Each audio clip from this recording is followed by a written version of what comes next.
बच्चों के साथ जो ज्यादती के वाकयात हैं ये अब रिपोर्ट ज्यादा हो रहे हैं। क्या ये ज्यादा होना शुरू हो गए? हरगिज नहीं, पहले भी हुआ करते होंगे, लेकिन अब लोग इसके बारे में बात कर रहे हैं। रवां माह अक्टूबर के पहले 10 दिनों को ही आप देख लीजिए, मजमूई तौर पर बच्चों के साथ ज्यादती के तकरीबन 8 वाकयात अखबारों में रिपोर्ट हुए हैं। मैं आपको फिर बताऊं कि बहुत कम परसेंटेज है जो कि रिपोर्ट हो रही है, वाकयात इससे कई ज्यादा होंगे तादाद में।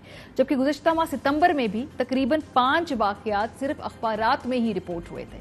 हमने कुछ फैक्ट्स एंड फिगर्स इकट्ठे किए हैं। तंजीम बराए पायदार मुआशी तरक्की की जो पहली शशमाही रिपोर्ट है, इसके मुताबिक बच्चों के साथ ज्यादती और इस्तेहसाल के जो वाकयात हैं पहले 6 माह में मीडिया में जो रिपोर्ट हुए हैं वो 590 हैं।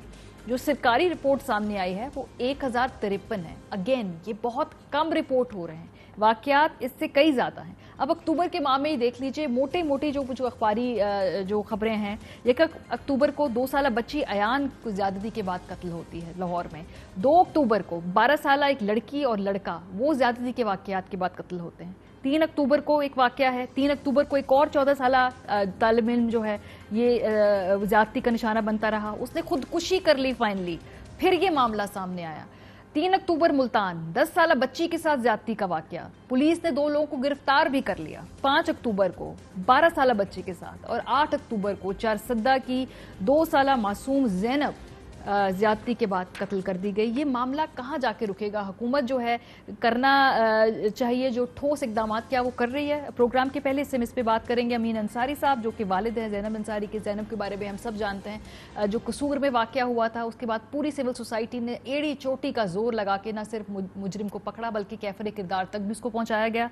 एडवोकेट वकास मलिक साहब, साबिक secretary Islamabad high court bar, इस तरह के केसेस को परसू भी करते हैं। जरा जानें कि कानूनी तौर पर कहाँ कहाँ हुक्म है और हमारे लिए क्यों इमरजेंसी नहीं है ये के तौर पे इस बात को ट्वीट कर रहे हैं। डॉक्टर राफिया रफीक, सरबराह इदारा इत्तलाती नफ्सियात पंजाब यूनिवर्सिटी से हमारे साथ मौजूद हैं। बिकॉज ये सिर्फ एक क्राइम नहीं है, इसके पीछे बहुत बड़ा एक नफ्सियाती प्रॉब्लम है।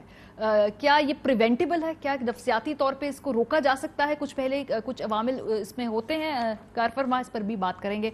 अमीन अंसारी साहब बहुत शुक्रिया, आप हमारे स्टूडियो आए और मुझे पता चला आप चारसद्दा गए थे। जो चारसद्दा की ज़ैनब है, इनके घर वालों से मिलने के लिए आप खुद गए थे या कोई राब्ता हुआ, किस तरह से? नहीं, मैं खुद ही गया था। अच्छा, क्यों? बस वो वाकई इस तरह का इतना जब देखा सुना, बच्ची की तस्वीर देखी तो इतनी तकलीफ हुई। हम तो ऑलरेडी इन मरहल से गुजरे हैं पहले दिन से, जब से जब बेटी ज़ैनब का वाक़ा हुआ तो उसको देखा तो ये भी सारा दिन में कि उनके वालिदैन की पेरेंट्स की क्या कैफियत होगी। अब जिस दर्द से हम, वो दर्द उनको भी मिल गया, बल्कि वो उनको क्या मिल गया, ये रोज़ाना इतने वाक़यात हो रहे हैं पाकिस्तान में, कितनी फैमिलियां जो है वो समझे कि इस ट्रॉमा की कैफियत में वो जा रही हैं।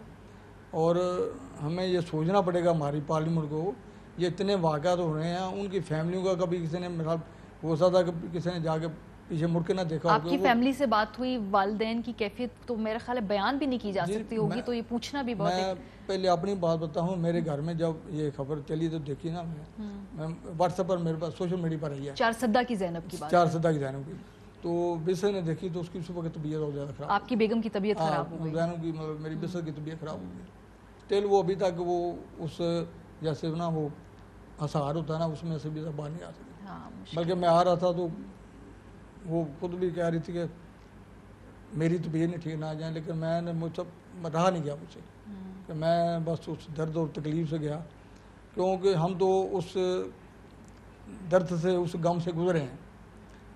मैं समझा जो मुझे इस अंदाज़ा है या जो एहसास है दूसरे का, शायद दूसरे को नहीं, क्योंकि हम तो प्रैक्टिकली ऐसी लाइफ गुजार रहे हैं। और इसके अलावा भी आपने उसमें थोड़ी सी कानूनी जो जंग लड़ी है, मेरा ख्याल है कुछ चीज़ों का अब आपको पता है, आप उस फैमिली को गाइड कर सकते हैं, तो वहाँ इस तरह की भी बात आपने उनको बताया क्या क्या करना है? क्या जी बिल्कुल, उनको बताया कि जो हमारा जो आगे जो फर्स्ट स्टेप है इन्वेस्टिगेशन का, उसको फोकस करने की ज़रूरत है।